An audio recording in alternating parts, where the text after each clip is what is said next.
Una de las cosas que más me llaman la atención de Sabadell y que más me gustan es vuestra historia, es decir, esa bandera que hacéis de vuestra historia, de vuestro origen, de ser un banco, una entidad financiera creada para ayudar a los empresarios en su época de empresarios del sector textil, y eso lo lleváis en el ADN. Qué importante es recordar la historia de cada uno, ¿verdad? Y saber de dónde se viene y llevar eso muy en el corazón y muy presente en el desarrollo de los negocios, desde la humildad, ¿verdad? Y saber crecer, pero acordándote de dónde vienes, teniendo esa memoria fresca y teniendo claro dónde quieres ir. ¿Veis esas historias en la gente a la que acompañáis, en la gente a la que ayudáis? ¿Cómo os ilusionáis con vuestros clientes? Gran pregunta y gran cuestión, ¿no? Y tema para debatir. Efectivamente, hay grandes frases célebres como la de que quien no conoce su historia, que no recuerda su historia, está condenado a repetirla, y ya no solo su historia propia, sino también es muy importante aprender de las historias de los demás. Como decías, Iván, Banco Sabadell fue un banco fundado por empresarios de la zona, ¿no? De alrededor de Sabadell, de la zona del Vallès, principalmente del sector textil, que no encontraron una entidad financiera que les ayudara, o para empezar, que entendiera sus necesidades como empresa. Recordemos, estamos hablando del año 1870 y pico, 1880, que no es como ahora, entonces no encontraban un banco que cubriera bien sus necesidades como empresa y también como exportadores, ¿no? Era una zona que exportaba mucho textil hacia otros países, como por ejemplo Argentina, y necesitaban una solución, y como no la encontraron en el mercado, pues la crearon, ¿no? Un grupo de empresarios que vamos a llamarles emprendedores, porque fueron muy emprendedores, ¿no? Además de tener sus negocios, pues buscar estas soluciones o crear estas soluciones que no encontraban a su alrededor. Y volviendo un poco a la cuestión, efectivamente es muy importante conocer la experiencia de otros empresarios, de otras personas, pero eso es importante formarse, estar en contacto, tener una buena red de networking para conocer cuáles han sido las piedras del camino de los demás, intentar sortearlas, que aparecerán otras nuevas, seguramente, ¿no? Hay que intentar también que esas piedras sean lo más pequeñas posible, pero el conocer y el tener el estar abiertos, ¿no? A los aprendizajes que puedas encontrar de gente que tiene experiencia más dilatada, que ya ha pasado por las etapas por las que vas a pasar como emprendedor o emprendedora, eso es muy importante. Eso es muy importante. Y hablando de emprendedores, Ángel, tú que tienes muchísima experiencia ya en trabajar con emprendedores, en ver proyectos, fíjate que yo creo que hemos hablado tanto de emprendedurismo y de actitud emprendedora en los últimos años, que tiene un efecto positivo en el sentido de fomentar el carácter emprendedor en la sociedad. Eso es bueno porque al final una persona emprendedora lo que quiere es mejorar su mundo, mejorar su entorno, pero también ha habido una especie de fiebre de emprendedurismo en gente que quizás no se siente cómoda, no tiene ese carácter emprendedor y parecía que tenías que ser empresario para estar en la onda, ¿no? Y muchas veces lo que ocurre o lo que se ha visto es que ese tipo de emprendedores o empresarios no tienen muy presente el concepto de riesgo, o sea, quieren emprender pero sin arriesgar sus recursos, sin arriesgar su dinero. Y yo creo que el riesgo es algo inherente a ser empresario y a ser emprendedor.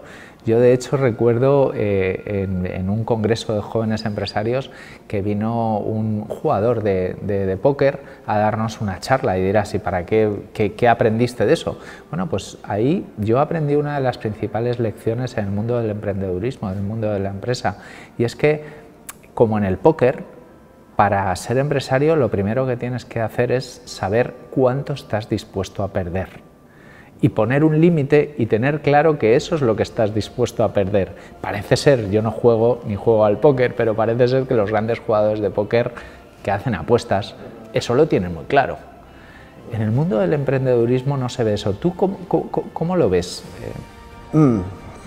Qué tema más interesante también. A ver, yo creo que todo nace de una cuestión de propósito. Aquí lo importante es el propósito. Efectivamente, nos encontramos en una situación no puntual ahora, sino desde hace aproximadamente una década o quizás más, en los que además, también motivado un poco por el auge, ¿no? La rapidez en la que está creciendo la tecnología, que se abren muchas ventanas, muchas oportunidades de crear nuevos modelos de negocio, resolver necesidades de las personas y de las empresas que hasta ahora no estaban cubiertas o estaban cubiertas de manera más rudimentaria, ¿no? menos eficiente.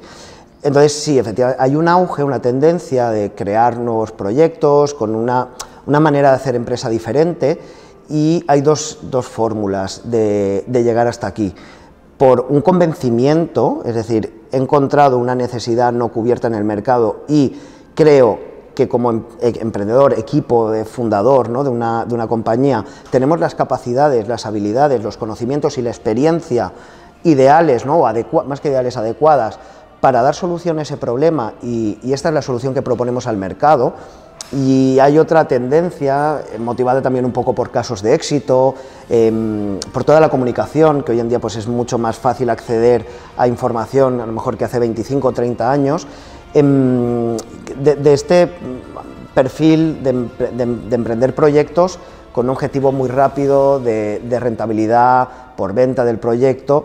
Yo creo que la forma más adecuada donde vemos mayores ratios de éxito es en el primer perfil, ¿no? En el de desarrollar un proyecto prestando la atención, conociendo el mercado, con el objetivo de resolver la necesidad de alguien, de unas personas, de unas empresas, de la sociedad, ¿no? de tener ese propósito positivo. Y esto genera un círculo virtuoso cuando cuidas el producto que entregas o el servicio que ofreces a tu mercado, la satisfacción de tu cliente, un crecimiento ágil pero sostenido y sólido.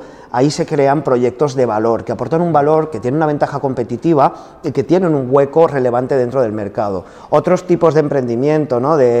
Queriendo pues, generar proyectos muy rápidamente, que venga una gran corporación y te lo compre por mucho dinero. Quizás, ya te digo, siempre es una visión general, hay casos y casos por supuesto, pero quizás esa forma de hacer las cosas prestando menos atención al resultado, a la satisfacción de tu cliente, a resolver la necesidad que realmente tiene, pues ahí es donde se genera un poco pues, esa falta de respuesta, ¿no? de éxito en los proyectos. Se pone mucho el foco en cuánto voy a ganar y cuanto antes mejor, ¿no? Y ese no es el criterio de los empresarios ni los emprendedores que realmente apuestan por su proyecto, por su empresa y por crear algo que le salga del corazón, ¿verdad? Claro. Porque además cuando uno tiene propósito, cuando un equipo emprendedor está desarrollando su proyecto con un propósito férreo, cree, confía y sabe que tiene capacidades, ¿no? y herramientas para poder llegar a un punto de destino sólido, los riesgos se ven de una manera diferente. ¿De acuerdo? Siempre, como decías, ¿no? hay que tener, dentro de ese análisis, y volvemos unas preguntas atrás, ¿no? dentro de ese análisis y previsiones, hay que tener en cuenta y hay que valorar y balancear, ¿no? equilibrar hasta dónde estamos dispuestos a apostar. Pero seguramente cuando un equipo emprendedor está poniendo toda esa pasión y está altamente comprometido con su proyecto, los riesgos que va a asumir se van a entender de una manera más asequible para el equipo, con sus pros y sus contras. Siempre hay que tener en cuenta que asumir riesgos, la propia expresión ya lo dice, estás asumiendo un riesgo de que algo, de una respuesta que no es cierta. Hoy no sabemos cuál va a ser la respuesta dentro de un año o de 5 años de este proyecto, pero seguramente este equipo emprendedor va a poder valorar los riesgos que tiene que asumir de una manera más interiorizada, más humana y más objetiva, sobre todo objetiva, ¿no? Cuando tú has analizado, has hecho una previsión y ves los riesgos que tienes que asumir, vas a poder valorar y tomar decisiones de una manera más objetiva. Bien, y sobre todo siempre con ese punto de locura, ¿no? o de intuición que caracteriza al ser empresario. Sí. Porque llega un momento en que al final te tienes que lanzar a la piscina y eso es lo que es el carácter emprendedor, ¿no? Porque si todo fuera muy analizable, muy previsible y muy claro, pues todo el mundo sería empresario y sería muy fácil hacer empresas rentables, venderlas en el momento que toque o hacer otro tipo de negocios. Afortunadamente la incertidumbre forma parte de la historia, parte de la emoción y parte de lo atractivo de ser empresario. Sí, visto desde fuera, y justo esta mañana he tenido esta conversación con un compañero y hablábamos sobre un modelo de negocio en concreto y dices, mira, si no funciona, visto desde fuera, dices, ¿cómo se te ha ocurrido esta cosa tan loca, ¿no? Y si funciona, la pregunta que te haces es, ¿por qué no lo he pensado yo antes, ¿no? Esto visto desde fuera, las dos respuestas sobre una realidad, cuando ya tienes una realidad delante, si no ha funcionado es de, ¿cómo se les ha ocurrido esta cosa tan loca? Y si funciona es porque no se me ha ocurrido a mí, ¿no? Pero sí que es verdad que esta cosa, esto que desde fuera vemos como una locura, como ese punto, ¿no? de riesgo, de aventura, ¿no? Por eso el Venture Capital, ¿no? Hay muchos términos que incluyen la palabra aventura, porque al final empezar un proyecto no deja de incorporar una parte de aventura, pero lo que desde fuera lo vemos como esto, como una locura, como una aventura, por un equipo emprendedor que tiene propósito y que tiene convencimiento, es que es una consecuencia. Conozco un mercado, tengo las habilidades, tengo la experiencia, tengo la solución que necesita el mercado, entonces, ergo, aquí tenemos la respuesta, ¿no? Entonces, desde dentro no se ve con ese punto de locura que cuando uno no conoce o conoce parcialmente, conoce la superficie, puede ver ese punto ¿no? de felicidad, de riesgo y demás. Bueno, pues muchas gracias, Ángel. ¿Cuántas veces nos tenemos que equivocar para acertar, eh? Afortunadamente. De verdad. Muchas gracias. Estadístico. Gracias a ti, Iván. Ha sido un placer. Otro.